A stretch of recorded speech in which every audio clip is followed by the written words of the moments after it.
Call to order the regular meeting of the Upper Providence Board of Supervisors for Monday, August 19th, 2019. We'll start with pledge of allegiance. I pledge allegiance to the flag of the United States of America and to the republic for which it stands, one nation, under God, indivisible, with liberty and justice for all.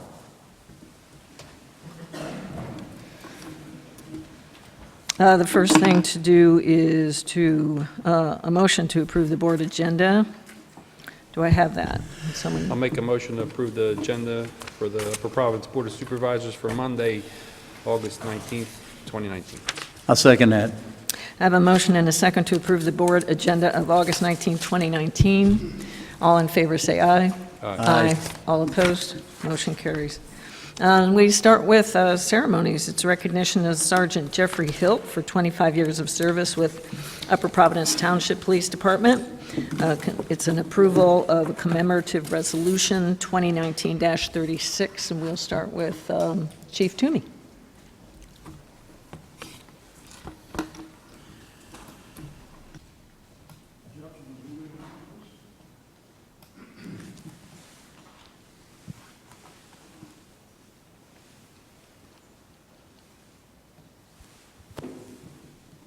Ladies and gentlemen, it's quite an honor for me to be here this evening and introduce you Jeffrey Hilt, who's Sergeant in my department. Jeff is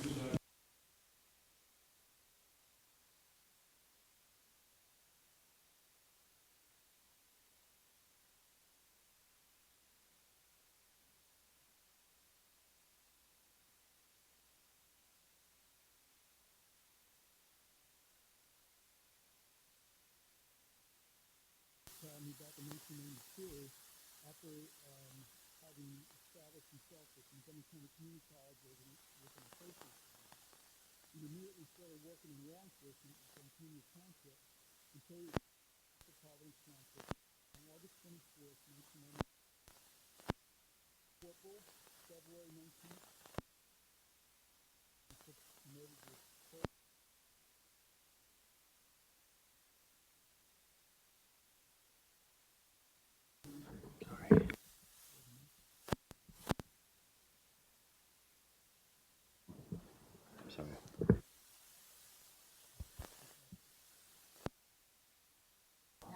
Okay.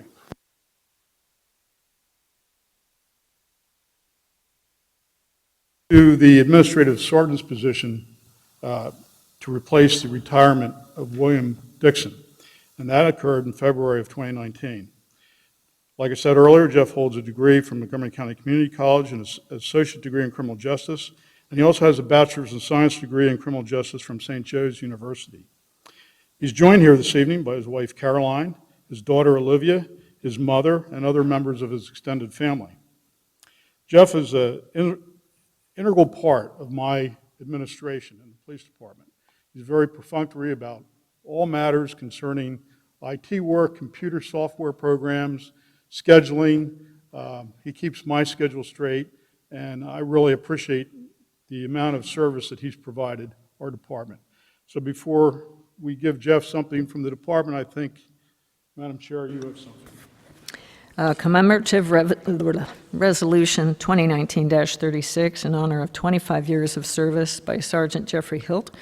Whereas Sergeant Jeffrey Hilt was hired on August 24, 1994 as a patrolman for the Upper Providence Township Police Department, and whereas Sergeant Hilt was promoted to the rank of corporal on February 19, 2014, and whereas Sergeant Hilt was promoted to the rank of sergeant on January 3, 2017, and whereas Sergeant Hilt has served the Upper Providence Township community for the past 25 years with integrity, fairness, and selfless dedication.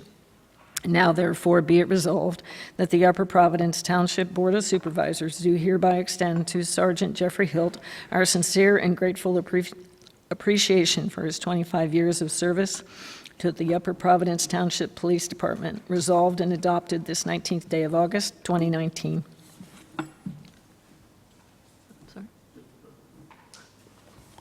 I guess I need a motion. I'll make them. I'll make a motion to adopt Resolution 2019-36, recognizing Sergeant Jeffrey Hilt for his 25 years of service with the Upper Providence Township Police Department. I'll second the motion. I have a motion and a second to adopt Resolution 2019-36, recognizing Sergeant Jeffrey Hilt for 25 years of service with the Upper Providence Township Police Department. All in favor say aye. Aye. All opposed? Motion carries.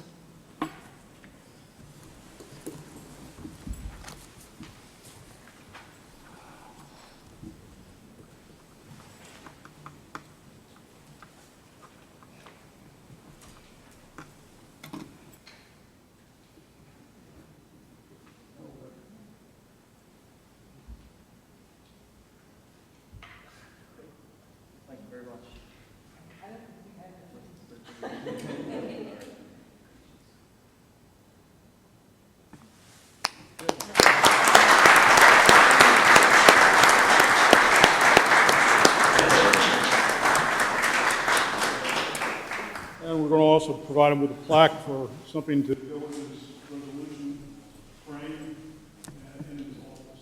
Jeff, this says, in recognition of your 25 years of dedicated police service to the residents of Upper Providence Township and our sincere thank you.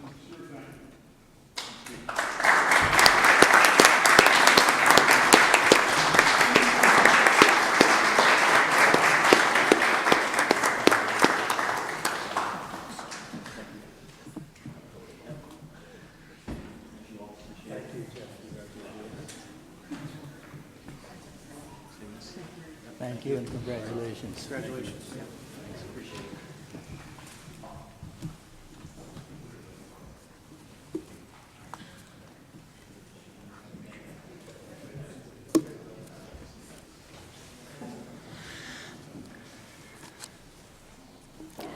And thank you for the assist from Chief Toomey. And next, we had an executive session held prior to tonight's meeting to discuss possible hiring for Chief of Fire and Emergency Services. Moving on to approval of the bill list. Has everyone had a chance to look at that? Any questions?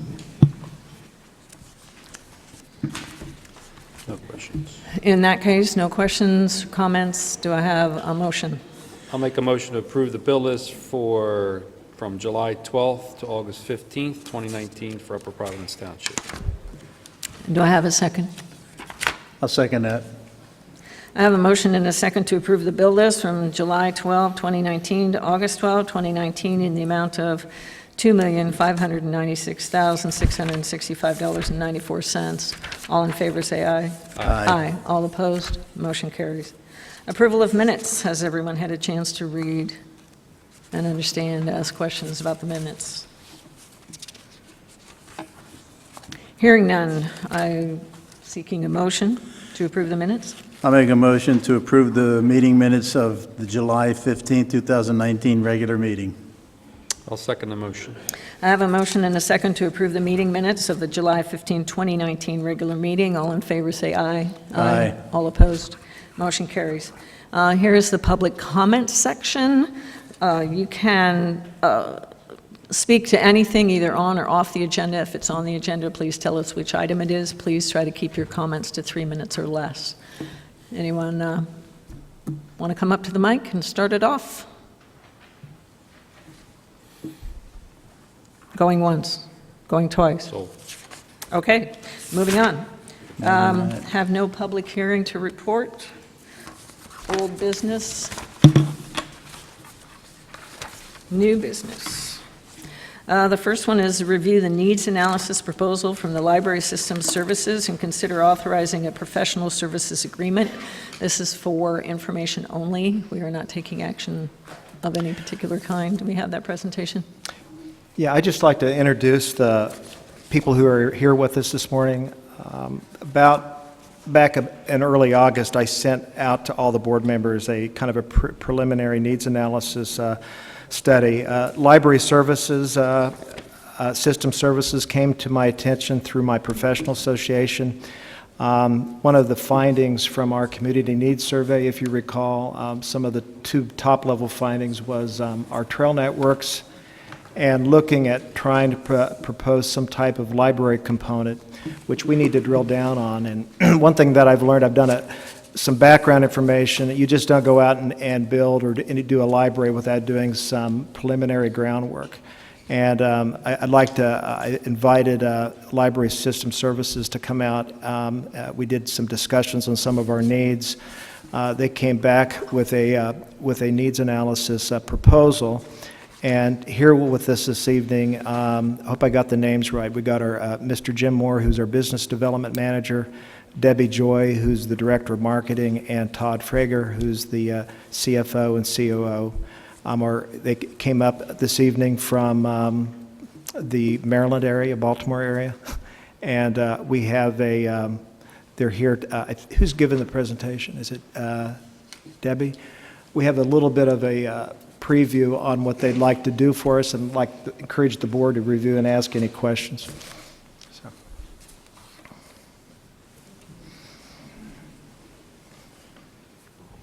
These are always so scary. Hello? Can we hear me okay? Yeah. Thank you. My name is Debbie Joy. I'm here from Library Systems and Services. As Tim said, joined by my colleagues Jim and Todd. We are very honored to be here tonight. Thank you for letting us come and talk to you for just a couple of minutes about public libraries. We believe very deeply in public libraries. We believe in the services that they provide to residents, and we are really honored and delighted to be here to talk about a study for the Upper Providence Township Library. So we can go ahead. So why are we here? What's the point? Our goal is to develop a really good, solid understanding of what the community wants from a library.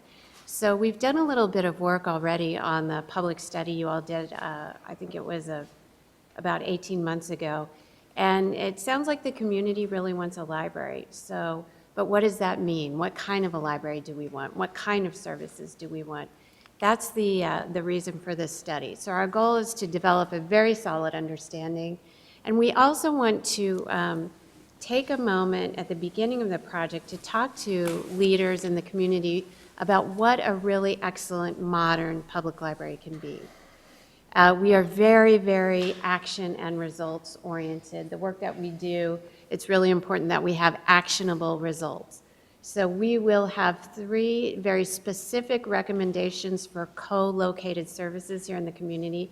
And that means another kind of service or retail establishment, something else that might be located with the library, and so it can be a little bit more convenient for the community. Secondly, we will have 3 very specific recommendations for innovative services, and those will be based on, the very specific needs of this community. And then finally, all of this will provide a framework for future decisions on a new facility. Thank you. So what's our method? We operate lots and lots of public libraries. We do lots and lots of studies, and we have a pretty specific method. In this case, we think it's best to break it down into 3 phases. Number 1 is we'll educate. Number 2 is we'll analyze. And number 3 is we'll recommend. It's really important, as I said a second ago, to pause and talk about some of the amazing possibilities for library service today. So thanks. We've found that lots and lots of people, even people who come to the library pretty regularly, don't know about all that's possible in the modern public library. So everything from 6-foot-tall touch screens where you can interact with all kinds of technology. You might train for a new kind of job. You might find opportunities. If you're not going to go to college and you need some career ideas and opportunities, you might find that in your public library. It might be a place where you just get together with your neighbors and build communities. So a public library is so much more than a place to check out books. And we want to make sure that leaders in the community are fully aware of all the possibilities before we get started. So public services, this is just a very selected list of some of the possibilities. A notary, you could get your passport. Maybe you want to have a credit union there, voter registration. We talked a little bit about retail services, coffee shop. It could be a restaurant, it could be a bookstore, it could be a hiking boot store, you know, who knows? There's all kinds of different possibilities. And finally, learning. Libraries at their heart are places for learning, and so we want to make sure that we have opportunities for upskilling, really important in today's economy. As jobs change and expectations change, we want to be a place where people can go and learn new skills, learn how to use new technology, and we talked a minute ago about career discovery. Thanks. So how are we going to go about educating? Well, we'll meet with leaders to share ideas and community impact. That will happen through an on-site visit. So that means our teams will come here to the community. We'll have meetings with leaders. We'll have another super exciting slideshow for folks to take a look at. And we'll talk about and show images of some of the things that libraries can do. We'll document and describe those non-traditional services, and we'll come up with a list of some innovative ideas. Thanks. So that's phase one of this project, educate. Phase two is analysis. So there's lots and lots of data.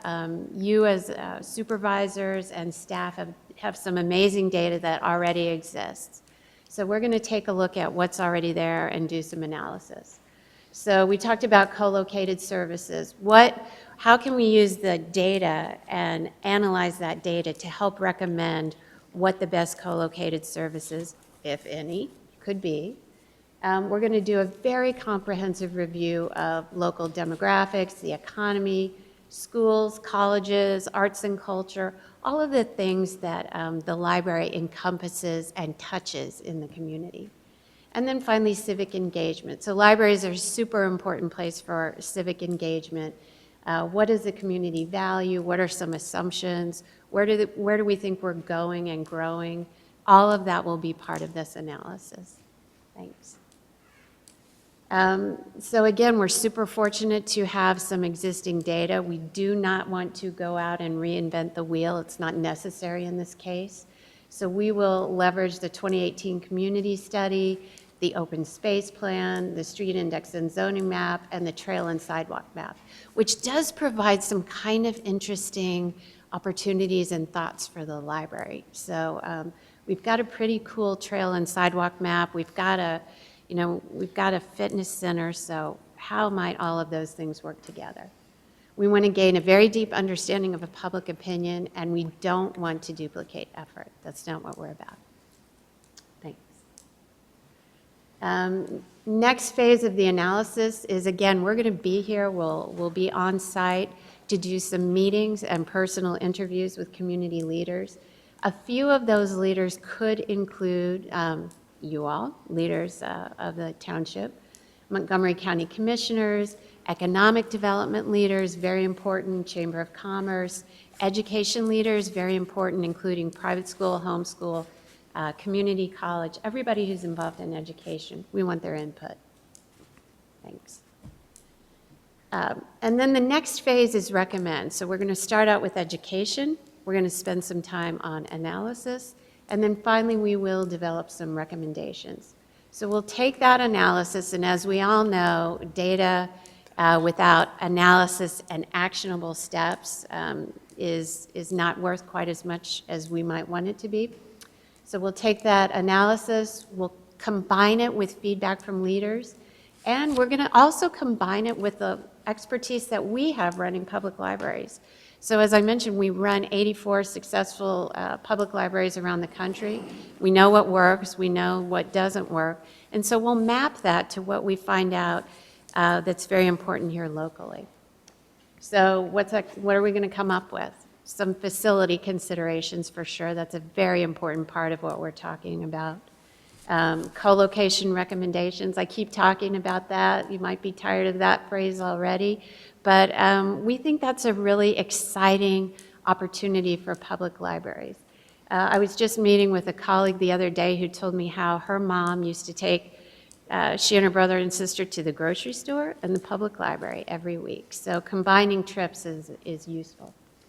And then finally, technology. Technology access is a key core value in public libraries, and we want to make sure that we are providing our communities with the best and most tailored technology that we can. Often folks can't afford to access some technology on their own, and so we want to make sure that we're a place where they can kind of touch and feel and look around. Thank you. So specific to the facility, what are some things that you as leaders might want to consider when we start to think about a library? We want learning spaces, we know that. We're going to have some staff who need some spaces.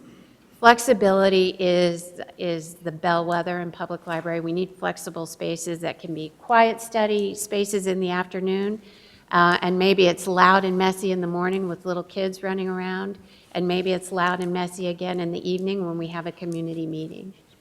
Collection spaces. The collection is the books, the audio-visual materials, and the other materials we have at the library. We need workspaces. We've noticed that millennials are using public libraries as kind of like WeWork spaces, so we might have some meetings there. And then, of course, children's spaces. Again, a key value and a core service of the public library. Thanks. So we will come up with 3 specific recommendations tailored to this community. This is a list of possibilities. The list of possibilities could be endless, but we don't want to take up too much of your time tonight. So we talked about retail. It could be gourmet foods, might be a bookstore. It's amazing the number of people who want to check out books and they want to buy books. So those 2 things are not mutually exclusive. It might be a technology access center. You've probably heard of maker spaces where you can 3D print and sew and hammer and saw and do all kinds of neat stuff. Might be a senior center, community center, or daycare. Might be a fitness center. It might be an arts center. Who knows? We'll do the work to find out. Thanks. Technology, what are some possibilities? Again, this list could be miles and miles long. This is just a few possibilities. We do find that e-commerce is really useful for our patrons. So can you pay your fines online? Can you pay your fees through the website? Maybe you can even print. Like maybe you can send a document from home or from your phone to have it print at the library, pick it up and take it on your way, perhaps to your presentation before the supervisors. You might need to do that at the library. Virtual or augmented reality, that's about so much more than gaming. We're finding that people can do job training using that kind of equipment. And things like video production and podcasting. Lots and lots of people are interested in that, and that could be, possibly, a great library service. Thanks. So what will you end up with? What's the deliverable at the end of the day? That's a word we love to use a lot. It's a document that we will present back here in the community during a return visit. It will contain a summary of that analysis that we talked about. It will contain those 3 possibilities for co-location that we talked about, and it will contain those 3 possibilities for innovative library service. And we can also add some images and some words that talk about library possibilities as well. Thanks. So LS&S, who are we? We are a company that operates public libraries. We've got 84 of them, comprising 20 systems, 84 locations. More than 3 decades of experience operating public libraries. We employ, I think, somewhere around 170 master's degree public librarians, of whom I am one. And we have a history of really good performance in communities with a 96% retention rate. Thanks. So, do we have any questions? You want us to?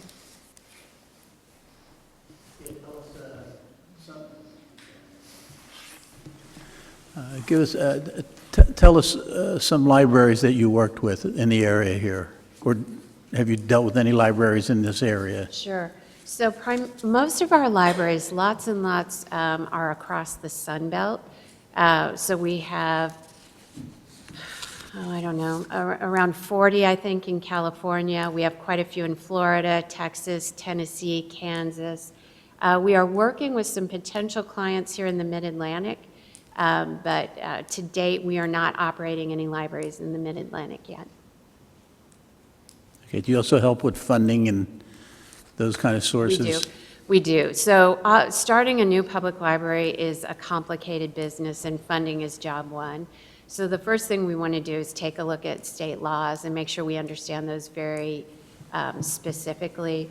That can govern whether we do a library district, maybe it's a township-operated library, maybe we're going to have an agreement with other local, doesn't have to be a library, although it could, museum, community center. So there's lots of different ways that you can go about funding a public library. Question, are you done, John? I'm sorry. Yeah, go ahead. I'm looking at your website here, and you have, not to put you on the spot, but I know you have others here with you, but you have a case study from the Riverside County, California Library, operating costs down $900,000, operating hours up. Are there 2 or 3 items in that case study that you could just tell us about that you improved the operational efficiency of the building? Absolutely. Facility? So, and please feel free to chime in, COO, That's CFO. May Day? It's all right. So the best way to think about us is we're a very large consortium. So we run 84 libraries around the country. So we take away a lot of the duplication of effort an individual library system might have. So all the administrative functions, finance, accounting, marketing, collection management, we're able to do that in a centralized location.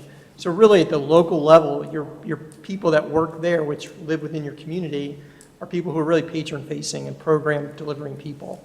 So we are able to do that usually, and in this case, like Riverside, our purchasing power as an organization, we buy materials for all of our libraries as a consortium. So we spend about $7 million in material purchasing alone, which gives us huge efficiencies in buying power across that. So it's really the consortium model that we do that it allows us to find those types of efficiencies. That's good. Do you have a project in Delaware? Do you have a project in Delaware? Or do you We do know work with about? the state of Delaware on their collection management. That is one of our customers today, helping the state as far as looking at their materials and their purchasing.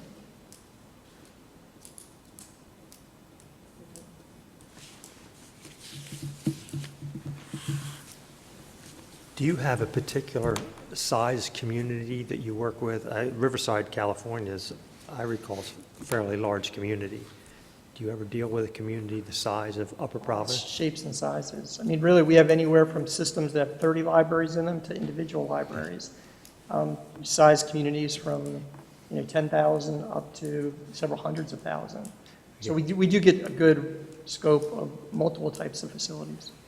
Because currently, we're served, in a sense, we're served by the Montgomery County Library System. And I don't know how familiar you may or may not be with that, but we contribute to that, and it would definitely affect, if we built a library, it would definitely affect their service. I don't know how you, Yeah, so that's very common. A lot of our customers that we work with have come out of county systems. And the reasons why they typically do that is much of it is around control. They feel like they're contributing to a larger system, yet they really don't have a whole lot to say about the programming or the materials within their own library, the condition of the library, the hours of the library. So it's their way of basically saying, look, for what I'm spending, if I can take ownership and have complete control over all of those things, boy, I'd love to do that. While still having a reciprocal relationship with the other existing public libraries and sharing materials, and always their patrons come in, people still use all the multiple facilities. Just as a point of clarification, Montgomery County is not a system per se, it's a consortium, so there are many independent libraries that link into the Montgomery County Consortium through a system called McLink. So there's a wide variety of what exists in the county as well. That's great. Madam Chair, as we move forward in trying to get a 5-year capital plan, I think it's important that we try to go through some process like this, because as you know, you just don't go out and build a library. And if we want to take the items from the community needs survey and try to put some meat on the bone, we got to have an idea on what this is going to cost. I think this is preparatory work that we need to do ahead of time to help us round out our capital budget. Obviously, it's not something we'll build next year, but it may be something in year 3 or year 4 or year 5 of our capital plan, so. And I know Helene's not here tonight, so we only have 4 board members, so Joe, I know I sent you the service agreement to look at it. I think there was one minor issue, but. I had one comment on one paragraph that I'm sure can be resolved. Yeah.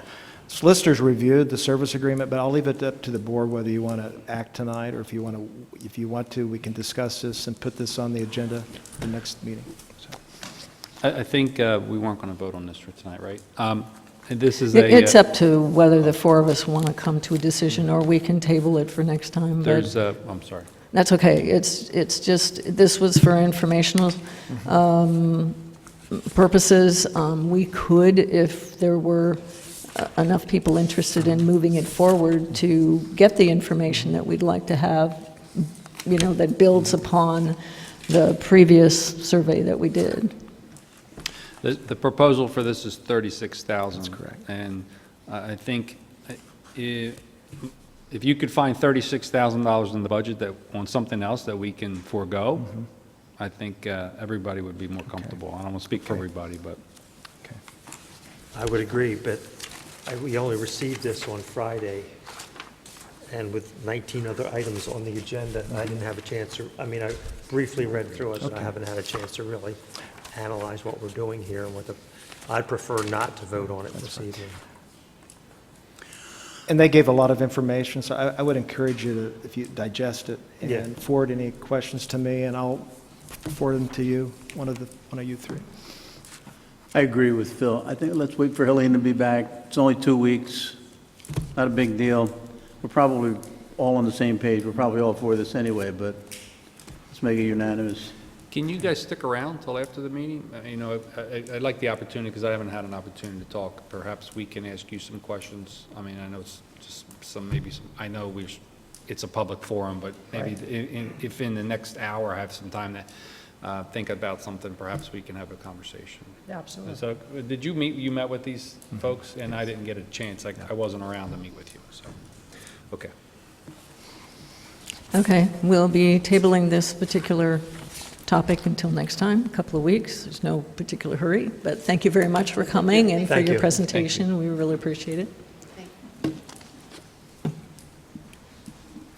Moving on to the next item, which is consider authorizing advertisement of a request for proposal for architectural services for the proposed fire and emergency services facility. Do we have a presentation on that? Mr. Bortnichak. This is the culmination of the pre-design services that the board engaged Dewey Engineering for in 2018 to do the pre-design phase for fire and emergency services facility.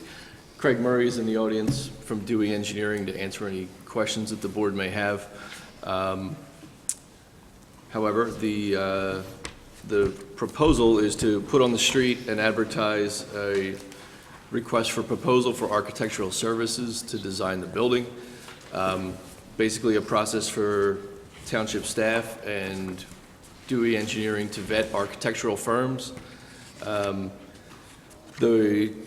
The timeline changed from what went out in your board packet, and that was my mistake. We uploaded the wrong document, but the current version calls for it to hit the street on August 26th, and then for it to culminate in the approval of an architect following interviews and reviews of their submissions for architectural services on November 18th of this year. I circulated to the board that was in the packet, and this remains unchanged, both the programmatic space budget that Dewey Engineering developed for the proposed facility and a preliminary project budget that includes both a low range and a high range. You'll note for the building itself, it ranges from $3.7 to $5.3 million, and then they add in all the conceivable soft costs, furniture, IT equipment, civil design services, permitting, waste management, on down the list, to include builder's risk insurance. They also add in a 10% project contingency, 2% inflation contingency, and then they included financing costs in this as well. which brought the total low-range number to 6.2 million and the high-range number to 9.2 million. I've heard both sides of this. People say the firehouse has to have this, or it shouldn't have that, it must include something, or I don't want it to have this. While I'm certainly receptive to those comments from the supervisors and from staff, I think it's most appropriate that we defer to a design professional and an architect who's designed numerous firehouses and look to their guidance before we say it has to have this component or it must not have these things. With that in mind, I asked for the board's authorization to advertise the request for proposal. Question? Sure thing. Mr. Murray, correct? Yep. Would you be able to, if I may be so forward, Madam Chairman, is if you could, in reference to the RFP, can you get to Section B, background and description, just address the process and what it is that the go forward, where we've been, what the go forward is, and there's 10 items here on a list that maybe not all of them, but if you could just go through each one of them and just explain the process going forward of coming to a final architectural or design firehouse, architecturally designed at the end, how we get there. Sure. Good evening, everyone. Thanks for having me. So, as Brian mentioned, I mean, the reason for this document and the work that's taken place so far, the tours we've gone to, the preliminary space planning, everything, is essentially to bracket the project, to give the architect an idea of what you all are looking for. By issuing this RFP, you're not committing to anything other than that you're going to hire an architect to design your emergency services facility. But we did collect a lot of really good information, and as Al mentioned, a few things that are detailed in the back in attachment A is the detailed space plan. But some of the things that really drive the cost of your facility are obviously the overall square footage, which was massaged a little bit during the process. Things like, I know there was a question that's come up in meetings about double deep bays for apparatus, for instance. It's just a very efficient means of using space to be able to stack two vehicles in one row. Doors are expensive. Doors are tough to heating and air conditioning control. So by having those long bays, essentially you just be able to put two pieces of equipment, and they also support drive-through, which is always better than having equipment backing into stations. So it just makes for good traffic flow, makes for a more efficient building layout, and will end up lowering your costs, as an example. Talked about the hot, warm, and cold zones. Studies have shown that with when you have personnel coming in from an active fire, that's considered the hot zone, where they're potentially been in a contaminated environment. So you move from there to a cold zone, which is an office space. And so the building gets set up to avoid cross-contamination between those zones. And those were the things that we worked out with firefighters. We saw those when we toured some of the other facilities to put together the space plan, and ultimately that resulted in the preliminary programming document. So when you get an architect on board, they're going to take what we've got and come up with a full detailed program, floor spaces, layouts, renderings, all those different things. And that's really what you all and others are going to be able to use to make their selection on what's in and what's out of this fire station. And ultimately, you will, at the very early stages, you will lock in on a budget. As part of this RFP, architects are supposed to provide a concept and a rendering for their fire station and their idea of what that budget will be. And so as part of the review of the selection for the architects, you'll be able to decide, take that into account as you're picking. But then ultimately, doing engineering will work with you to establish a project budget that has contingencies in it, so that that budget will not be exceeded at any point all the way through the end of construction. But it's just important to understand that you're not committing to anything. You're not committing to this square footage. You're not committing to, there's a lot of good work in here, but there's a whole entire process, as Brian mentioned, with a design professional that's going to really lock all this stuff in, and that's where we'll lock in a fee. Does that help?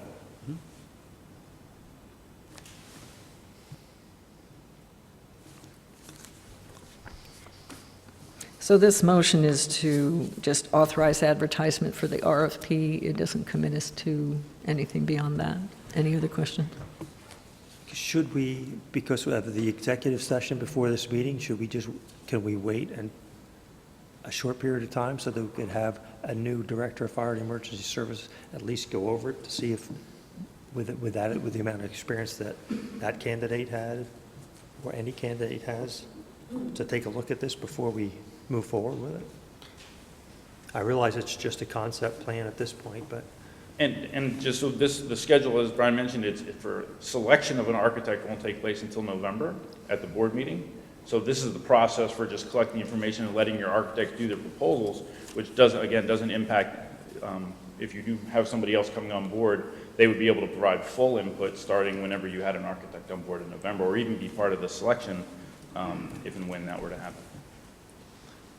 Well, I think there's enough time to bring someone on board, and by the time this gets fully engaged to select the architect, I think anybody we bring on board would be able to get up to speed, and then once we select an architect with everyone's input, that the fire chief would, along with the fire companies and us, would have full input on anything that's designed and approved and agreed upon. Well, notice also that the timing is that the request for proposal is August 26th. It's just, it's a concurrent, parallel timing track. And if we get somebody on board, they're still going to have the opportunity for input. We'll definitely be asking them for their input as far as this goes, whether it amends what we've got going now, or whether we, bring in that brainstorming and picking brains and their input after we get after we get the proposals and choose the architect. We can start looking at the details and chuck this thing out or whatever. So I think it's possible to have parallel tracks and go ahead and approve this for advertising so it doesn't slow that down. I'll also just add that you can also adjust the timeline when you're in the process. You can put the RFP out on the street next week, and if in the middle of that you decide you want to delay the award by them, you'll have full flexibility to do that, but at least your architects will be off and running. yeah, but once the RFP goes out there, there's no responsibility for us to act on it once we receive them. If we totally don't like it, which I don't think that would be the case, we could just refuse all and not move forward and move in a different direction. I just was hoping to say, that we might, I just don't want to spend money and then find out that we're not moving in the right direction, or somebody has another opinion of how we should move forward. Not that you haven't done your due diligence, and, my past experience with some of the firefighters they want it to be Christmas Day. And, it's not going to be Christmas Day. It's going to be something functional that works, that everybody can work with it, I think. So I'm okay if you want to move forward, as long as we have that understanding that things might change. Do I have a motion? I'll make a motion to authorize advertisement of request for a proposal for architectural service for the proposed fire and emergency services facility. Do I have a second? I'll second that. I have a motion and a second to authorize advertisement of a request for proposal for architectural services for the proposed fire and emergency services facility. All in favor, say aye. Aye. All opposed? Motion carries. Thank you. Number 5, thank you very much. Thank you. Number 5, consider adoption of Resolution 2019-34, temporarily permitting the consumption of alcohol at Anderson Farm Park in conjunction with Community Day. My understanding is this is with Stickman? Stickman Brewers, that's correct. Same vendor that was here for Music Fest earlier this year.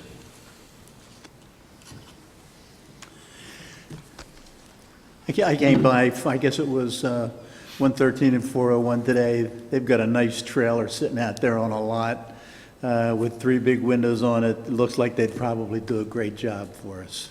That's my only comment on it. If there's no further discussion, I'll call for a motion.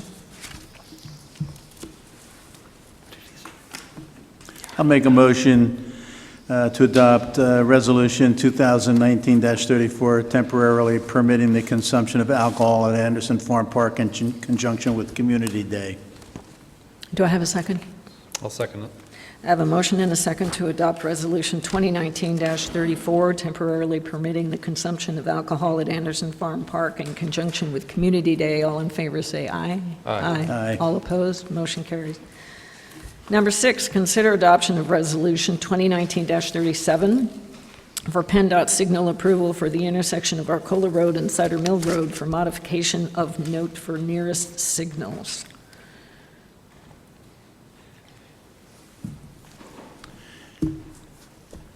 Mr. Moore, thank you. How are you tonight? I'm good. Good. This has to do with the SEI plans. This is a signal that exists at this intersection, which simply needs to be modified to say that the nearest signal will now be at Indian Head Road and Cider Mill Road, and that's the formality of this resolution. All these costs are being borne by SEI. is that- SEI is bearing all these costs, yes. So what do you, I live there, so what are you doing with that? They are. In particular, Gail lives there, okay? And Gail doesn't like that light to begin with because it shines through that red light shines through our bedroom window at nighttime, so. Okay, well, I'll take that into account. I'm not doing anything with it, and in fact, there is no, the nearest signal that way on Cider Mill Road is at Egypt Road. So essentially, they're not proposing any major changes to the intersection signal because it's relatively new speaking.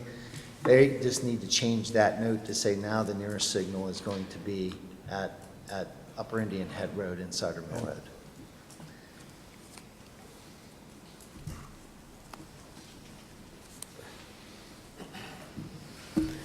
No further discussion. Do I have a motion? I'll make a motion to adopt Resolution 2019-37 regarding the PennDOT signal approval for the intersection of Arcola Road and Cider Mill Road for modification of note for nearest signals. Do I have a second? I'll second that. I have a motion and a second to adopt Resolution 2019-37 regarding PennDOT signal approval for the intersection of Arcola Road and Cider Mill Road for modification of note for nearest signals. All in favor say aye. Aye. All opposed? Motion carries. Is this one too? Also yours, Mr. Moore. Consider adoption of Resolution 2019-38 for PennDOT approval of a driver feedback speed minder device in advance of the intersection of Lewis Road and Vaughn Road for the eastbound direction. Okay. So this is also one of those TE 160 forms. That's just all these resolutions that you've been passing. It's part of PennDOT's process. So as part of the intersection improvements for Vaughn and Lewis Road, there's a driver feedback and speed limit or a speed minder device that's been installed along eastbound Lewis Road. So as you're coming from Springford High School toward the curve at Vaughn Road, there's a sign that tells you what your speed is. That just went up, I think, last Friday. There's a series of other improvements which we've shown the board, including pavement markings and other signage, which will go up. So PennDOT's, because this is an electrified device per se, it's actually electrified by solar power in this case. They need to have record of it, and the only record that they can do is to pass the TE 160 form. So this is a formality of placing that device.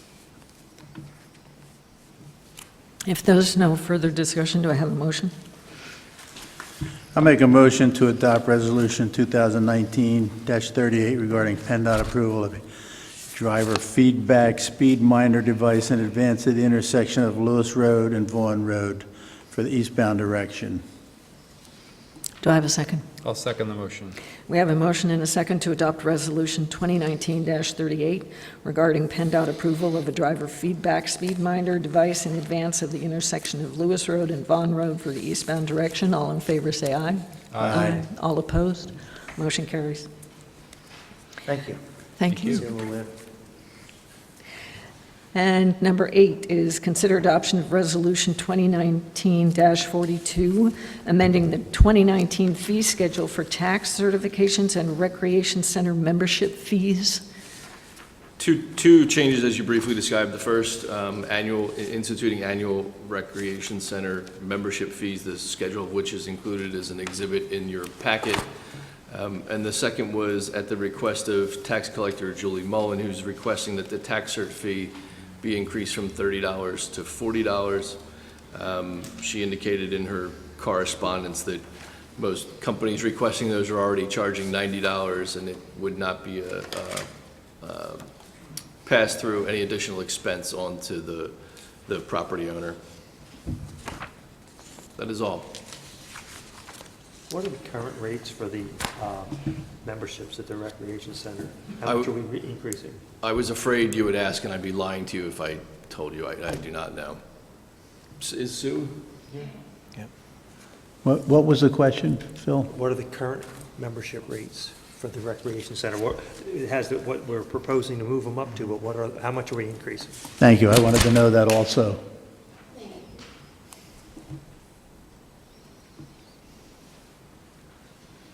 So currently, what we're proposing for September 1 is to change the membership rates to resident as $20 a month and non-residents to $30 a month.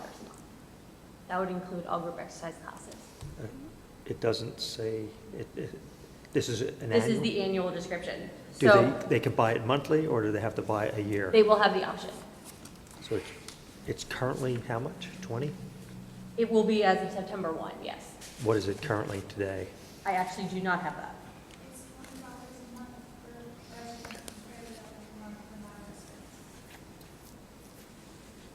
That's what it currently is? So there's no actual change. There is, they're including the classes now. Sarah, why don't you come up?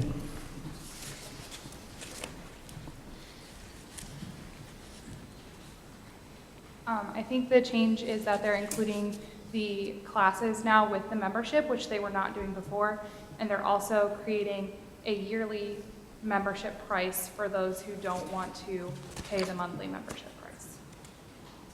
So instead of the $20, it's staying basically the same, but they're not paying per class now. So before they were paying for a session of classes, I think it was around $50 for they were paying for 6 weeks of classes, which they're now including in the price of the membership.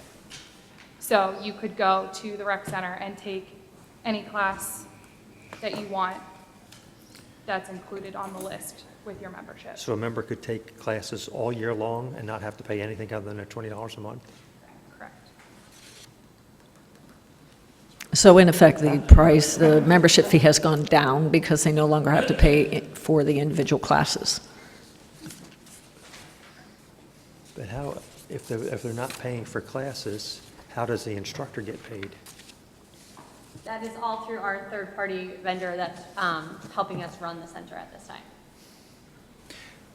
Can I make a suggestion? Can we table this until the next meeting? Because we need far more information to understand. There's background information, and it may be something that we could do, but I think we need more info. Well, and if you're going to do that, which I would appreciate, if you could get me the information on how many free memberships there are that people don't pay for. Okay, I'd like to know that. Pardon? Currently, the free memberships are just the employees. Well, yeah, okay, but I would like to know how many there are. It's more than just employees, I understand. Firefighters, police officers, everybody? And how many there I are? meant not just employees. Okay. Okay. I appreciated you tabling it. Okay, so the feeling I'm getting from the board members is that we're going to table this for the next meeting, which is going to be after your September 1st change of fee. So It's it's a delay there. When you multiply it out, it's only $10 difference in price. If they buy a year, they get a $10 discount, right? At $20 a month should be $240. So listen, there's two things on this agenda here this evening. One happens to deal with the tax. Right, the other one has to do And the with, other one has to deal with Parks and Rec. Yeah, but they're Right. both on the same resolution. You can certainly act on one, not the other. We'll amend the resolution, have Laurie sign it tomorrow if it's passed by the board. So why don't we just act on the one and table the other? Yeah, we weren't trying to get rid of, but look, there seems to be some other things behind the scenes with the fees on the Park and Rec with the third-party administrator. I'd just really like to get a better idea of Yeah. what's happening. Not that we disagree with it, we just need more info. And now my speaker's on. Sorry. Would you like a motion? Yes, please. Okay, I'll make a motion that we approve an amended resolution 2019-42 to include only the, whereas the Board of Supervisors desires to amend the township schedule of fees in order to change the fee for tax certification to $40 and eliminate the recreation fee, which is the next paragraph. End of motion. I'll second that. I have a motion and a second to adopt Resolution 2019-42, amending the 2019 fee schedule for tax certifications from $30 to $40. All in favor, say aye. Aye. All opposed? Motion carries as amended. Next one is number 9, authorized distribution of 2019 Volunteer Firefighters Relief Association funding. This is the same formula we've used in the past. It is the same formula we've used in the past. The township receives an annual allocation of funding from the Commonwealth that we're obligated to pass through to volunteer firefighter relief associations from entities that serve the township. The formula that we've used consistently in the past for relief association funding and the general distribution to the volunteer fire companies is that 30% of the available funding goes based on the area the fire company serves, 30% for the population within that area, and that 40% of the funding is distributed based on call volume for the respective department. We haven't received the actual number from the Commonwealth yet. We're estimating that approximately $185,000 will be available, and we plug that into your spreadsheet, the worksheet you received in your packet, indicating that if we receive $185,000, approximately $20,000 would go to Collegeville Fire Company, $37,000 to TRAP, Royers would receive $40,000, and BlackRock would get $87,000. So we're asking the board to authorize the release of those funds upon receipt of them from the Commonwealth. We're obligated to pass them on within 30 or 60 days, I forget exactly which, trying to get ahead of the curve this year and be able to cut those checks upon receipt of the funds. How did we had a discussion prior where some of the Relief Association funding could be sent to our career firefighters? Some of it will go toward their pensions. Some of the relief funding off the top, before we receive it from the state, goes towards the pensions of career firefighters, and I think police officers as well. So some of the towns that have had career firefighters for longer periods of time receive retirement funding as well for those benefits. But I thought we were going to take some of the money that we received, this 185, which was projecting, that some of the equipment that we purchased for our career fire staff. Because they're career people, we can't buy equipment with that money. We can't, buy equipment or training or apparatus. We're obligated to pass it through to the volunteer firefighter relief associations.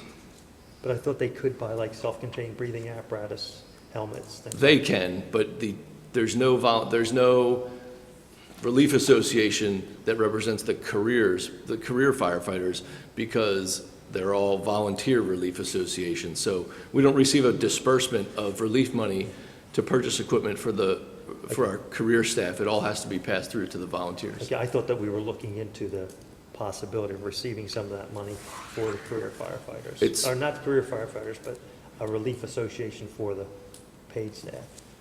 That's not possible. That may come to fruition in the form of an agreement, if we enter an agreement based on discussions that we've had with Trapp Borough and Trapp Fire Company. Okay.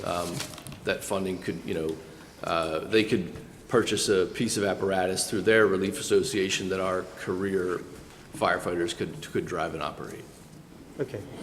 Just because a air pack was purchased with relief money doesn't mean a career firefighter can't use it. It just has to be available for use by the volunteers as well. Okay. Thank you. I need somebody to turn the mic off. but I'm seeking a motion. I'll make a motion to authorize the distribution of the 2019 Volunteer Firefighters Relief Association funding when it becomes available. Do I have a second? I'll second that. I have a motion and a second to authorize distribution of the 2019 Volunteer Firefighters Relief Association funding when it becomes available. All in favor, say aye. Aye. All opposed? Motion carries. On to number 10, consider enactment of Ordinance 579 regarding Chapter 5 of the Upper Providence Township Code, outlining the duties and responsibilities of the municipal authority. This has to do with I don't know how to phrase that. The sewer authority also taking on the MS4 responsibilities, is that correct? I think you advertise this. Yeah, not just MS4, but stormwater generally. And because that power was not included in the existing powers at the time that the authority was created, we had to revise the Articles of Incorporation to incorporate that. And as you'll recall, the authority has already issued a resolution expressing their desire and willingness to undertake that responsibility. So this is just being done in response to that. And once the ordinance is adopted, I'll then amend the Articles of Incorporation to include that. Any further questions? Sorry, Phil. Is the sewer or the municipal authority, are they an advisory body to us, or can they act on their own without? Your question was, are they advisory only to you, or do they take actions directly? Under their authority as organized under their Articles of Incorporation, they have all the powers under the Municipal Authorities Act, which is more than just advising. Over time, they have become, in point of fact, more advising to you in their recent history, but they would like to start taking a more active role, and that could lead towards possibly even an operations agreement between the township and you, or and them, or a joint meeting to start to lay out the additional responsibilities that they're willing to undertake. Will they have the abilities to tax or assess fees? Yeah, and actually what happened, although you guys voted in favor of having the authority do it, the second-class township code, the state code, was also amended I think in 2017, to allow that same thing for you. So in other words, historically, you could only create taxes and they could impose fees. Second-class township code was amended so that you could essentially do the same thing. The difference between what the authority can do and what you can do is that under the in the one scenario, you can only meet MS4 legal requirements, and under the other scenario, you can do anything that's in the best interests of the township. So that's what was kind of the dividing. I think that's kind of what drove the decision to put it more in their lap than in your lap. It's just concerning to me that, you know, we had a presentation from the library, and I look at other municipalities, on their tax bill, they get a library bill, then they get a fire and emergency services part of the tax. It's all broken out. And would they now receive a stormwater assessment tax? And your answer, in short, is yes. Mm-hmm. And they could implement that without coming to this board. I mean, we've always managed to maintain our stormwater system through our general fund. Now, The MS4 program is asking you to do a whole lot more to your storm sewer system than you ever thought about before, and that's why you'll see so many municipalities now are creating that system of fees, and also with a procedure in place for credits too, to reduce the fee when you undertake certain actions.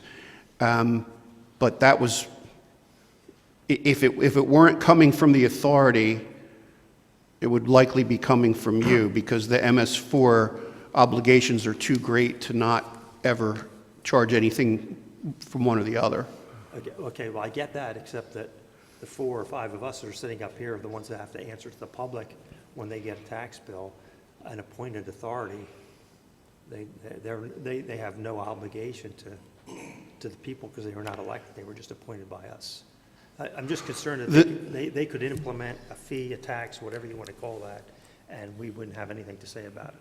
I mean, it's nice, we could say, well, it's not our problem, but that's not my nature. I mean, Well, you could possibly look at an operations agreement pursuant to which you also approve it, but you're right that that's essentially what was voted in the resolution that they sent to you. Is they said, we want to undertake this task, and this ordinance was advertised in furtherance of that very thing. So it did, underneath it, make an assumption that they would be doing that, potentially imposing fees for stormwater. I have to agree with Phil. I think we should have an operating agreement, and if we should do that before we take a next step, we should get that understood with the board. Are they allowed to spend money? Yes. Historically, they have not, but yes. Then I agree with Al, that we ought to have something in front of us before we okay this. Yeah. All right. Okay, so you're basically saying table it for right now? Well, the ordinance is to amend the articles to give them stormwater oversight, which they don't currently have. If you want to table it to not even go that far until you meet with them or we work out an understanding of the nuances, that's okay. Right, the minute we give them the authority to do stormwater management, we rang the bell, we can't unring it, right? So then they would have Well, control. yes and no. You can always dissolve the authority if you really want to go nuclear. I don't think we're don't wanna far do down that the yet. road yet. Then perhaps we should just refine the process here, then. All right, we'll meet with the authority further too and discuss it. So right now, I'll just consider the ordinance tabled then. in past, the authority has always looked to us to what should be going on. John, I'm sure you've attended authority meetings. We kind Yes. of update, or Bill does, I should say, on our behalf, Well- updates them on what's going on, and then they make sort of a recommendation or And in our recent ask meeting. us what we want to do. And in our recent meeting, they were nothing but deferential. They're aware of that. They thought they were being helpful in shouldering the burden of coming up with the whole process of creating and imposing the stormwater fee. They were just trying to take on some of the load. No question that their motives are admirable, and the folks on that want to do the right thing. But again, I won't be a supervisor here in 10 years. So most of us won't, and same thing with the current members. I served on a municipal authority in a neighboring town, and we had money to spend, and it was very easy to do it because there's nobody out here watching this, and hey, I like this guy, let's move the money over here, and that's what happened. So I don't want to see that happen. Well, okay, we should probably have another conversation then, on whether you want to undertake responsibility for MS4, which you can do under the second-class township code. That'll probably be our next conversation, since we're not amending these articles right now. Staff's, if I could chime in, with all that's on the board's plate, MS4 was one item that we were thinking the authority with their expertise would take off your plate. And I don't think We're getting into some major capital exposures in the next couple of years. But I don't think that's not what we're saying. We're fully, I think we're okay with somebody helping with a very complicated topic. It's just a matter of if the board, the municipal authority says, hey, we need to assess $100 on every residence, perhaps there should be just a check and balance, since they're not elected officials. Well, there's a couple options there. We can put limitations in the Articles of Incorporation, or we can address it through an agreement. So Okay. we can work that out. Perfect. Okay. Okay, so we're tabling that one. Moving on to number 11, consider enactment of Ordinance 580, amending Section 169-43, Schedule 4, regarding prohibited turns at intersections. This was just a housekeeping item, and these might come up a couple other places throughout the township too. This was a situation where you have a left turns out of the shopping center at the Wawa and then over across at the Uno's that were never put into the ordinance. So to be enforceable out on Black Rock, they needed to be included on the list of no turns at the, no turns at intersections, so that's all it is. Chief, how long before this becomes enforceable before I? It becomes enforceable immediately.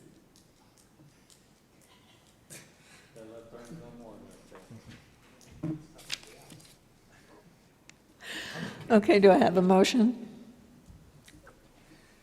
I'll make a motion to approve ordinance 580, amending section 169-43, Schedule 4 regarding prohibited turns at intersections.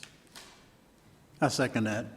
I have a motion and a second to enact ordinance 580, amending section 169-43, Schedule 4 regarding prohibited turns at intersections. All in favor, say aye. Aye. All opposed? Motion carries. Moving on to 12, review zoning hearing board application 19-03 from Anthony and Melissa. My apologies if I mispronounce this. Cianciulli, excuse me, the Italian told me how to pronounce that. 6 Ashbridge Court, requesting a variance for an accessory structure. I'm not sure if the applicant is, I don't think the applicant is here tonight for this. I probably should have reminded them they need to be here.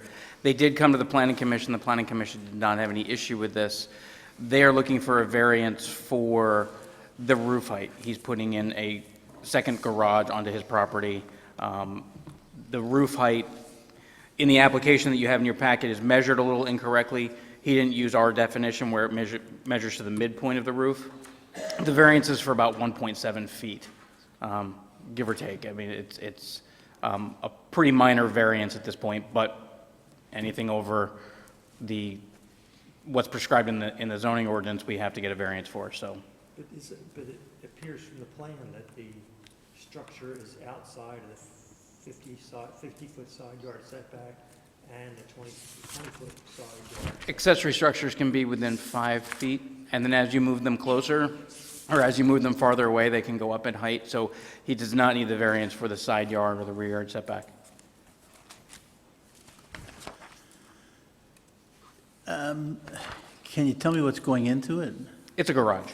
He has a garage currently in the house that is tight.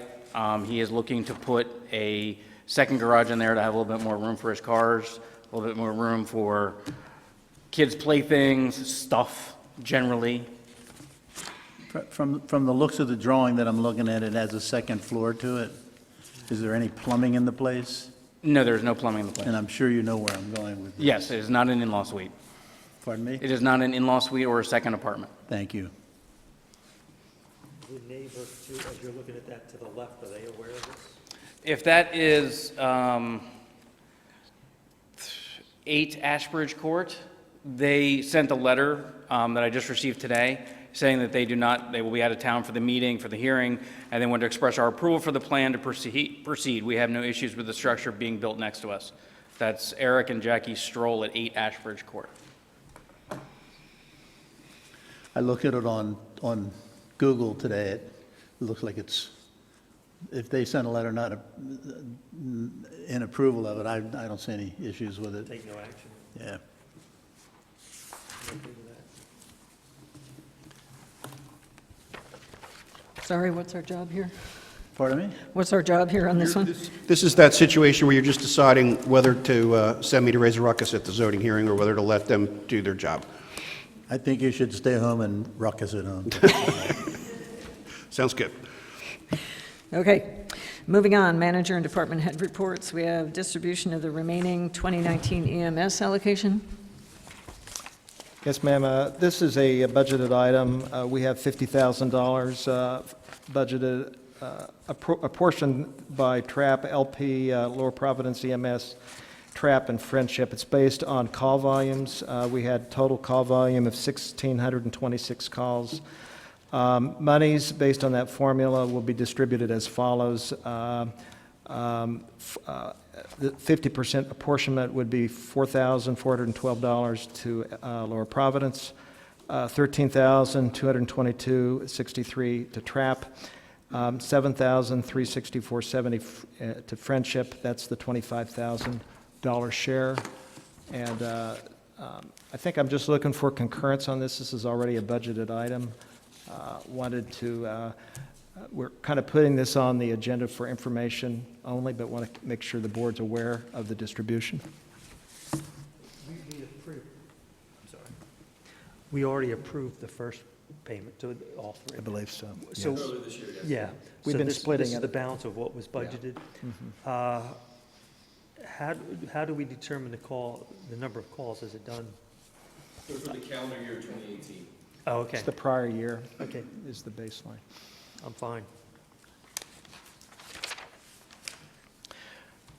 You don't need an action on this, right? Just That's if there's any questions. The next is a report. We haven't heard from the Parks Board for a while. Our Park and Recreation Board has not been that active because we've been having some staff shortages, but we have brought on a part-time director to help us on all non-center related stuff. I think I've already introduced her in a prior report, Susan Hoffman. We all call her Hoff, but I was going to ask her. She presided over the first Parks Board meeting for a while and has some park updates.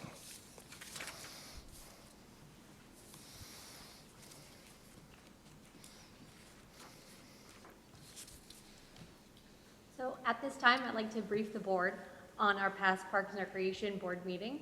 We had one last week. We have initially, the Park Board was set to meet bi-monthly. We have suggested to move the meeting to monthly, every third Wednesday of the month. We are moving to this to ensure our progress and goals are met. Park Board dates will be provided on our website ASAP. The Park Board offers some suggestions to the Park and Recreation Department that we could improve on, a few being our communication, marketing, as well as signage in our parks. We have redirected the department at this time to update our social media outlets more often, those being Instagram, Twitter, and Facebook. We are initializing website updates with updated information regarding any of our parks, any of our programs that are happening, as well as recreation center programming. We have also started working on creating signage for all of our parks. We're hoping to have signage that includes the park name and things to do at that park. We would also like to have identical information on our website with pictures of the park, location of the park, so people can find our things more easily. Our vision for the Park and Rec Board is to help us in our efforts to communicate better with the public. We're hoping they can be our soundboard and our voice to aid us in this project. Parks and Recreation is a service to our community, and we want to ensure that we are offering programs and things that the community actually wants. Thank you. Any questions? Is it on? Yep. Who controls the Twitter and your social media? Our department. Okay, that's all held, in my other business, that has to be held really closely because you'll have people posting things on there that. Correct. It's just the department. We have all reins over our Twitter, Facebook, and our Instagram page. Okay. So it's only a select few. So most of the parks and open space have signs. I don't know which ones that you're. Right now, but we're they don't looking tell to what's in improve it. some of the signage, make them all look the same so people can notice them and recognize them easier. Right now, we find it that a lot of the public doesn't know about the rec center right now, so we're hoping to put a sign on the rec center that states what it is, where the amenities are, where the front door is, things of that to make it easier for people to use. As well as when you drive in, get a little bit bigger of a sign so people can see it a little bit easier.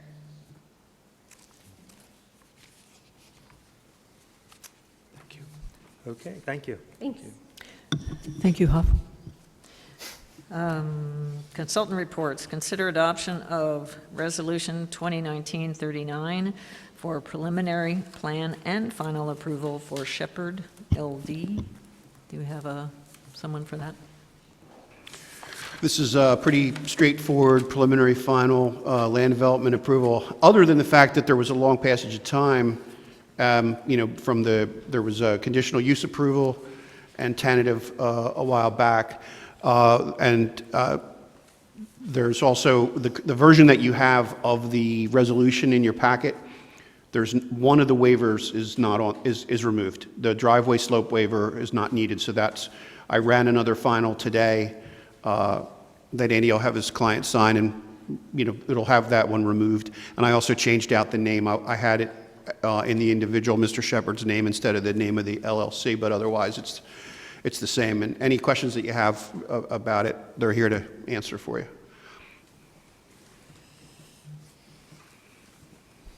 Just by way of introduction, my name is Andy Freemuth. I'm an attorney at Whistler, Pearlstein, and Bluebell. My law partner, Mike Clement, was primarily responsible for this file. He's on vacation, so I'm filling in this evening. I have Bill Shepard here. He is the sole member of the limited liability company that owns the property, and I also have Paul Yuskowski and Keita Patel from Irweiler and Walter. They're our engineers.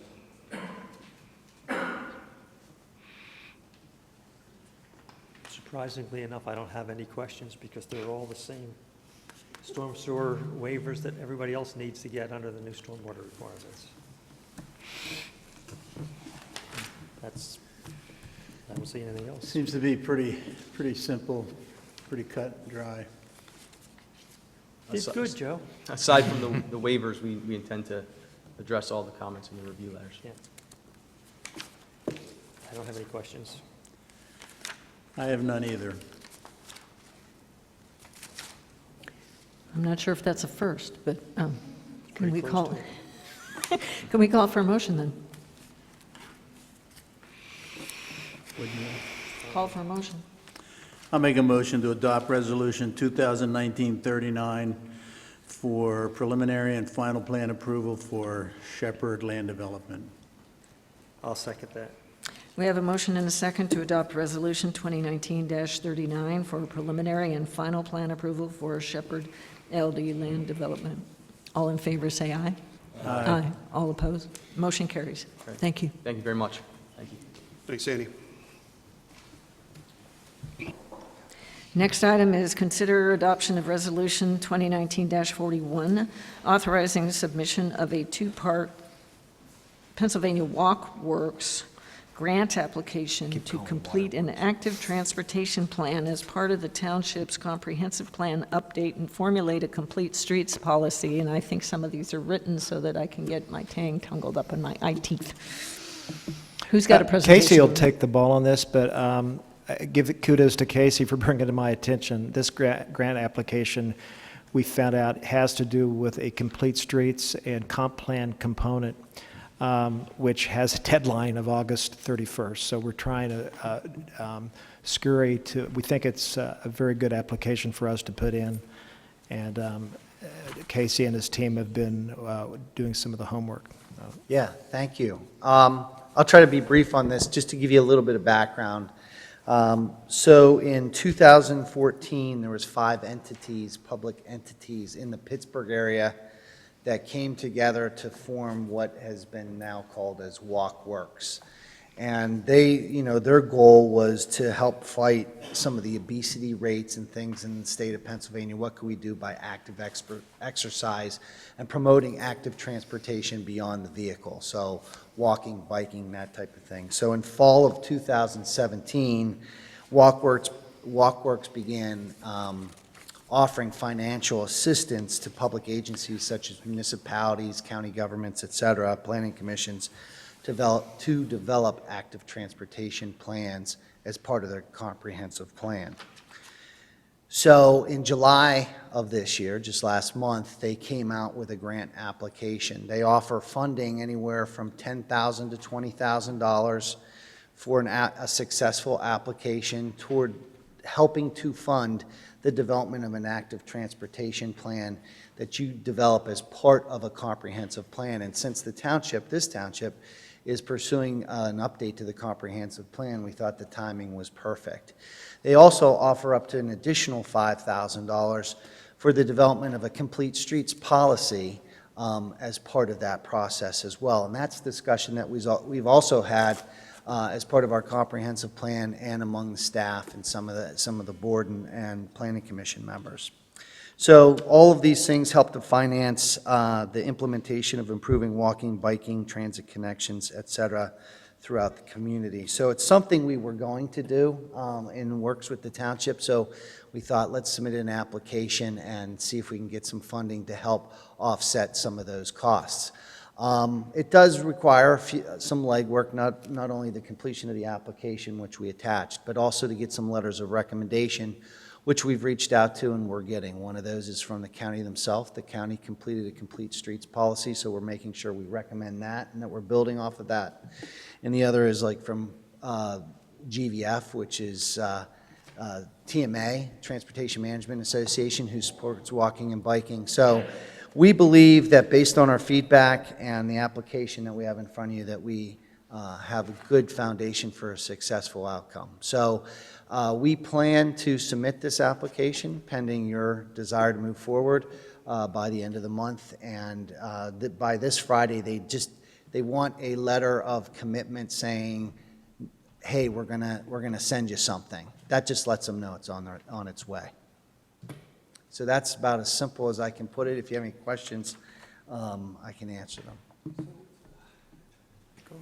So my experience in this township with the complete streets, just where would we be able to do that? You know, we went through it, I think it was before your time, down on Egypt Road, trying to make complete streets through Egypt Road in front of the shopping center, and it just wasn't possible with the amount of right-of-way and with development. Where could we possibly, where's the potential for doing a project like this? Well, I think anywhere that you have roadway frontage and you have no shoulders, things of that nature, you can design those roadways to accommodate multi-modes of transportation. So it could be a road, let's say, such as, I'm going to pick South Lewis Road, you know, from the school down through that curve, you know, where we've been talking about a roundabout there, we've been talking about an intersection there, so that when we promote the design, we're promoting you know, that there's got to be sidewalks or a trail alongside the road. There's got to be, the road maybe has narrower lanes to allow for a little bit of a shoulder for bicyclists if it's not off the road. Designing for potential bus stops and facilities if that is a bus route when we take that into account. So the Complete Streets policy is more of a finalized guideline that the township can impress on developers when they come in, but also itself when it has a project to say we're going to be looking at these things.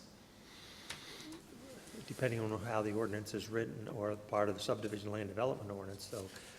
Right, and I think that's the goal. So the infill developments, the Yeah. the small properties now that are being developed, you could do a complete street in front of that development. It goes nowhere. That was a problem down on Egypt Road before. It would go from Mill Road to Station Avenue and that's it.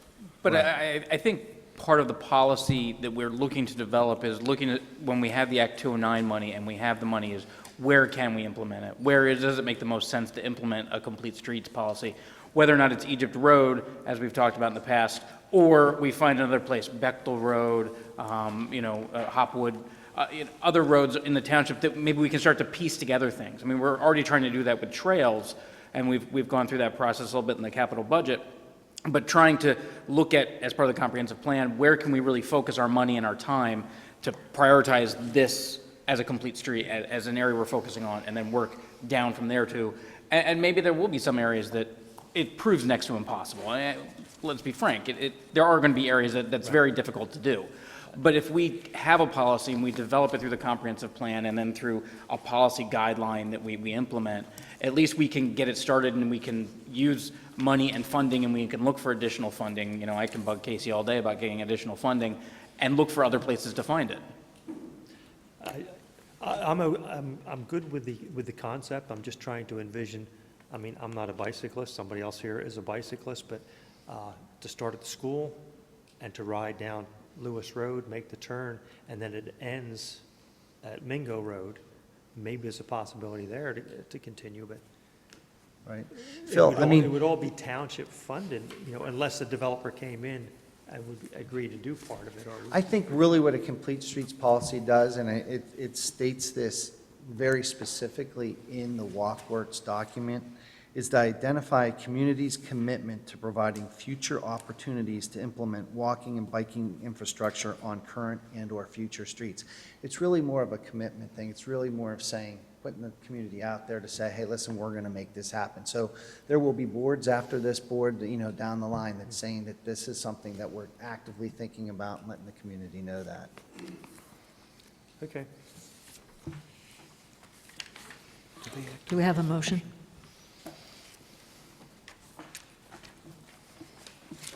I'll make a motion to adopt resolution, wait a minute, Motion to adopt Resolution 2019-41, authorizing submission of a two-part works grant application to complete an active transportation plan as a part of the Upper Providence Township's comprehensive plan update and formulate a complete streets policy.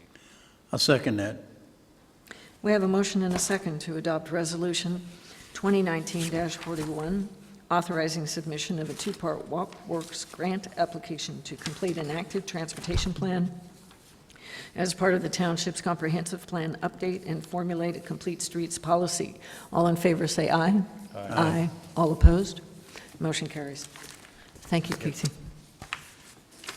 Solicitors report. The settlement agreement that's in your packet is, in a way, a companion to a settlement that you approved last month. These were the two contractor claims in connection with the renovations to this building. We previously settled the claim that was brought by the contractor who did most of the inside work, and now we're settling with the contractor who did most of the outside work. The nature of the claims are about the same.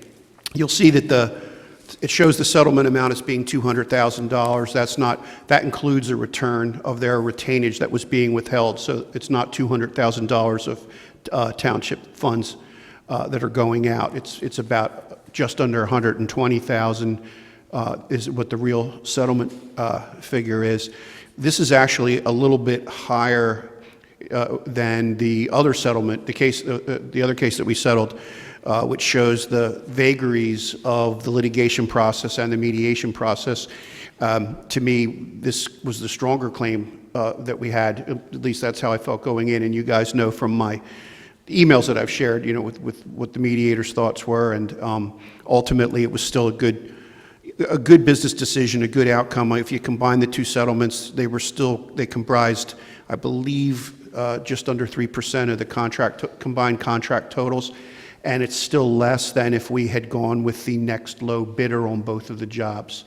That's kind of a way of putting ointment on something that stings a little bit, so don't think that I don't understand, because I was partially raring to go and fight the good fight. But in the end, it gets a lot of us off the clock and avoids the litigation costs. And as I said, in connection with the other settlement, I think we are moving forward going to be making some changes to our bid specs in recognition of how the process unfolded here with the mediation and arbitration.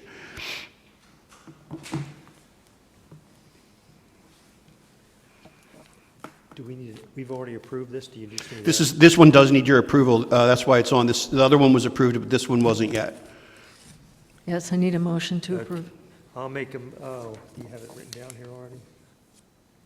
That's number 17. Motion to approve the settlement agreement and mutual release involving Horst Construction Incorporated. End of motion. Do I have a second? I'll second. We have a motion and a second to approve the settlement agreement and mutual release involving Horst Construction Incorporated. All in favor, say aye. Aye. All opposed? Motion carries.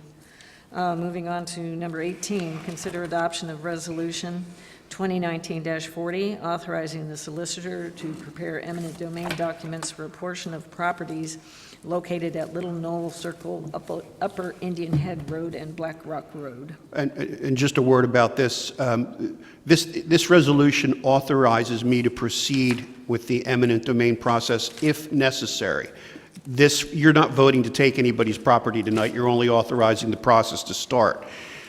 In actual fact, what we've already secured documents from the Greenwood HOA, and then of the remaining 4 homeowners, I know I have an agreement with 2 of them already. I haven't signed it yet, but in principle, we have an agreement with 2. I'm meeting with one of them Wednesday night, I think it is, and then the last one, there are some engineering changes that are pending, which will eliminate having to even do anything at their property. So the likelihood that I have to move forward on any of these is actually extremely slight, but in order to keep the process moving, it's still on your agenda.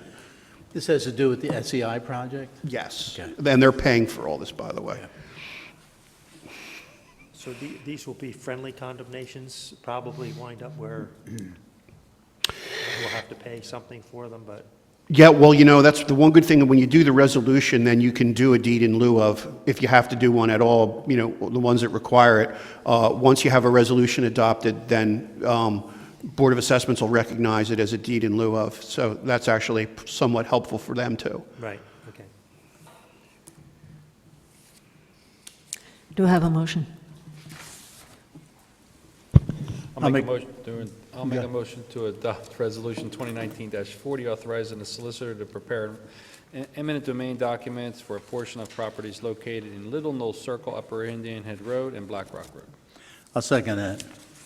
We have a motion and a second to adopt Resolution 2019-40, authorizing the solicitor to prepare eminent domain documents for a portion of properties located in Little Knoll Circle, Upper Indian Head Road, and Black Rock Road.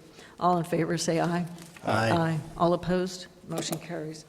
On to supervisors' comments. Anybody have any comments?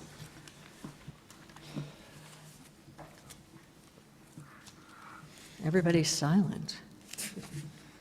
One comment I wanted to make, just because it makes me happy, and this is kudos to Casey and his crew, I believe it's Anthony who helped with this, of painting the end of Rittenhouse Road as it comes into Lewis Road to deal with the lack of sight distance where the stop sign and stop line used to be. I came through there today, and I'm so happy. I won't get run into by a bus anymore. Or back into another car. So I think that's really great. And it's just so cool that it's fixed by paint.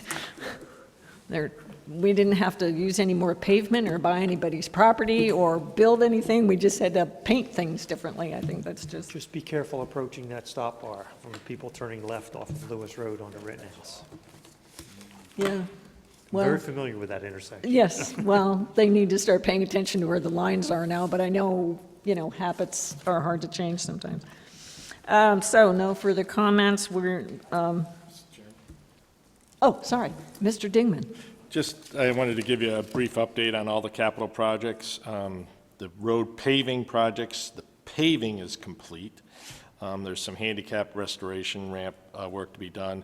And when I say complete, except for Summit and Timber where the culvert was placed in that development, they're milling those roads on Wednesday, and we'll be paving those next week. The culvert is done, the 2nd Avenue force main is complete, Old State Road sewer line, all the pipe work is in. They're in the process of doing the trench restoration, and we'll be moving forward with the paving of Old State Road. PennDOT has not scheduled the 2nd Avenue culvert replacement project yet. You notice the GSK trail is done, that little missing link, that's been completed. The Middle Interceptor project is ongoing behind Perkins and Woods. I think the township has fielded some questions in regard to clearing activities there. The storm sewer projects out on 6th Avenue is awaiting the water line soft dig location in order to locate that storm sewer project. The River Trail project, there's a lot of projects ongoing. The River Trail, the first culvert was completed last week. They're working from the Upper Schuylkill Valley Park down to Lock 60. The second one may have been placed today, I'm not sure, to be honest with you, but there's 5 culverts to be placed, and so that project is ongoing. The Tindy Run Sewer Project, that's a wide area that serves almost 200 homes, I guess, altogether. That we've broken into 3 phases. Spring Mill Estates, which would flow by gravity to Trap. Pleasant Lane, which would flow by gravity to 2nd Avenue Pump Station. And then there'd be a new pump station for Tindy Run, the balance of that. We'd like to move forward with the planning module stage, which would be advertising for public comments on all 3 of those. Doing the field survey work, locating the water lines, storm sewer inlets, those types of things. So you'd see crews out in the field. That'd be in preparation for construction in 2020. So want to make sure that we're okay to move forward with those 3 projects in terms of activities in the field, in terms of field surveying and public comment period for advertising. Those projects would also be going to the municipalities to the Upper Providence Planning Commission, the Montgomery County Planning Commission, the Montgomery County Health Department, and the Pennsylvania Historical Commission for their comments. All those comments are needed to prepare the planning documents for your action. You're not taking any action on them yet, but you need all that background information to act on a complete planning document. So those will all be moving forward unless someone says to please not move forward. That, the sewer thing, is that their construction entrance there, is that below Perkins Woods? Is that what's? Yeah, for the cut Middle through Interceptor there? project, there's a construction entrance on Route 29 there by Hopwood Road. Yeah. And there's also one in Collegeville you don't see off of, what's that, First Avenue across Right. from the shopping center that's down in the back. Those are the two entrances. There'll be, next year, there'll be an entrance off of Arcola Road by your house, John. Oh, thank you. There'll be two, actually, one on each side of that traffic signal you mentioned. Oh, thank you very much. The Reba Road would also have a construction entrance down at the Yeah. SEI project. That concludes the update on the capital projects. Thank you, Mr. Dingman. Upcoming events, Board of Supervisors meeting schedule will be September 3rd, Tuesday, at 7 o'clock, and September 16th at 7 o'clock. Planning Commission meetings will be, the next one is August 28th at 7 o'clock, and the Community Days at the Rec Center, September 21, from 1 to 8 p.m. with fireworks following. Any other comments from anybody? Did you write down the date of the Park and Rec meeting? I didn't catch the date, so I don't remember what it was. It's every third Wednesday. Thank you. So to say that out loud is the Parks and Rec meeting, Parks and Rec Board meeting, advisory board is every third Wednesday of the month. Okay, do I have a motion for adjournment? I'll make a motion to adjourn. Second. We have a motion and a second to adjourn. All in favor say aye. Aye. All opposed? Motion carries. We are out before 2 hours. See you next time. Thank you.